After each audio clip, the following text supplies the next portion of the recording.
This portion or chapter, we learn some basic Docker command. So why Docker is needed in our application? So our application in our web API depend on two database, that is SQL Server and Redis database for caching.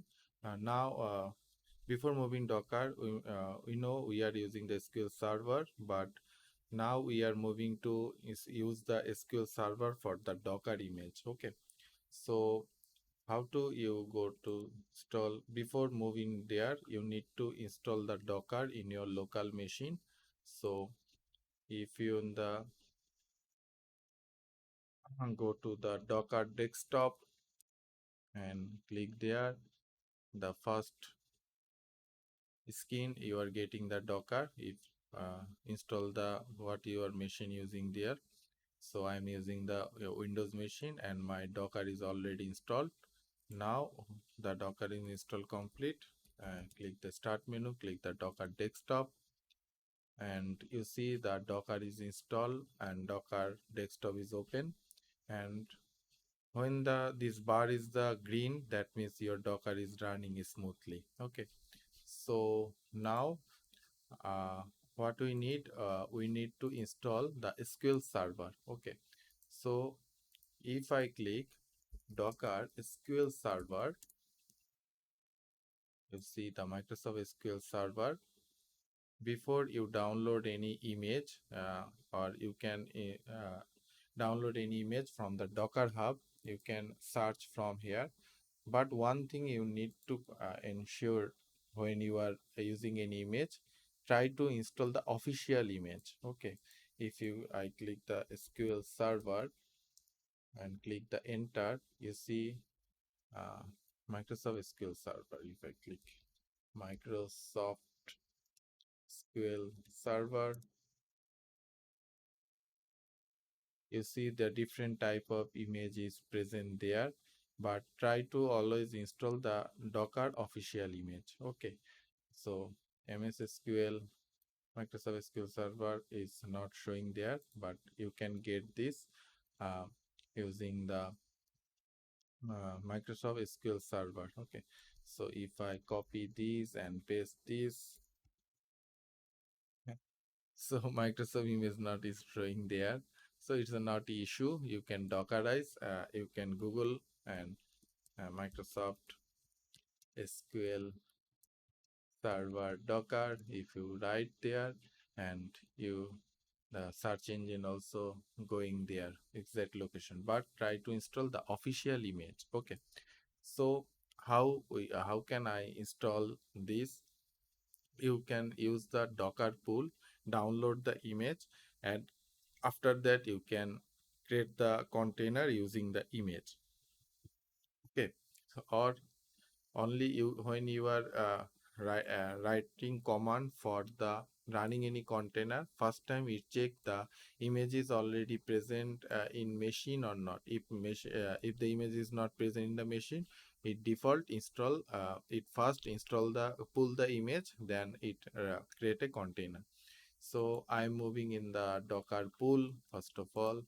So I paste this, it's my image name, Docker pool server. If you are not providing any tag, that time it comes in the latest tag. But you see Microsoft has a several latest tag. But if I go to some another image, if I go to the Redis Docker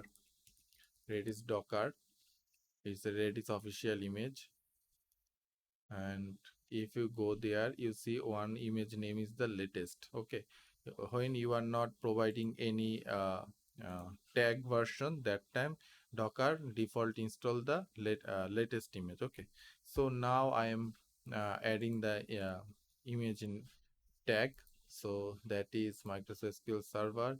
I'm not using the preview state, I'm using the 2022 latest. So I add this and now copy the command, and the PowerShell or any area, any PowerShell or any command line, you can use this. You can click the paste, enter. You see my image already downloaded because I already download the image. This image is a very big image. It at least 10 to 20 minutes needed to download. So how can you confirm the image is present there or not in your right Docker images?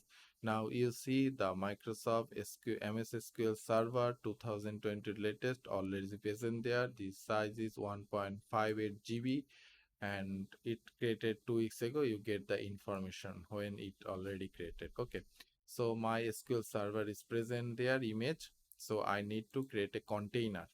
So if I click the docker ps for is a container command, you see I haven't any container already present there. So I need to create a container. When you are creating any container, so is SQL Server 2020 and it is the preview version. I am not using this. I am using this. I copy the command and in the notepad I add I paste this and it's a large line, so I am creating some multi-line.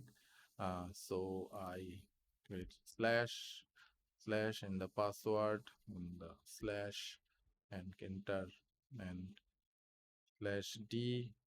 It's also a meaningful keyword /d.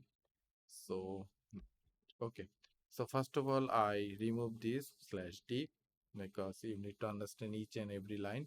So here I need to provide my password. Suppose I'm adding password SA123 dollar dot dot. Okay, and also a capital A. Okay, so I added this password and is a port number. Docker run is the main command which created the image, and it's some when you are creating any container, so the image is specific some environment variable needed. In our SQL Server container creation need a except ULOID yes and also need a Microsoft SA password. Okay, so it's there is a you see there's a two port.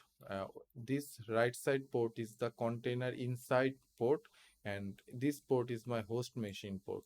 You know I already use the SQL Server in local machine that is already running the 1433 port, so that the reason I changed the port number 1499, but the container port the machine inside port is 1433. If I copy this and paste paste this and click enter, you see the container is running and in my existing command line it showing some log and something. And I also open another command line that is PowerShell. If I now click with the Docker PS, you see my container is up the 90 seconds before and it's opening in the port 1499. It also added a different name, phase event layman. It's a auto-generated name and which this container using this image for creating, and it's also the container ID. So if I go to my SQL Server Management Studio and uh, I know that I'm using the port 1499, that the reason you need to write the server name localhost comma and the port number. My port number is 1499 and your login user is SA. I need to provide the password. It's my password. I copy this and paste this password. If I click the connect, you see my SQL Server connection is successfully. Okay, but the issue is if I the is my uh, container is running in the attach mode. Okay, so but you this container need to run in the detach mode. The main reason is if I click the Control C, you see server is down. Okay, now if I again click the Docker PS, you see not any container is showing there because the container is already stopped. If you want to get all running or stop all container in that time, you need to run the command docker ps -a, and you see previously it's showing the up, now it's showing the existed. that means the container is down. So if you now try again to connect the container or connect the SQL server, if I copy the password again, copy this password again and click the paste, click the connect, you see it's not connected. The main reason is the container is stopped. So how can I again start the container? Docker, first of all ps-a, you need the container id or container name, then docker start container id, click the copy and click the paste, you see. Okay, now if I click docker ps, you see my container is up 5 seconds before. If I click the connect, you see the connection is successfully done. Okay, so now we learn how can we pull the image from the docker registry or docker hub, and how using the image how can we start any container. Okay, so next portion we go through more deeply. Okay, bye.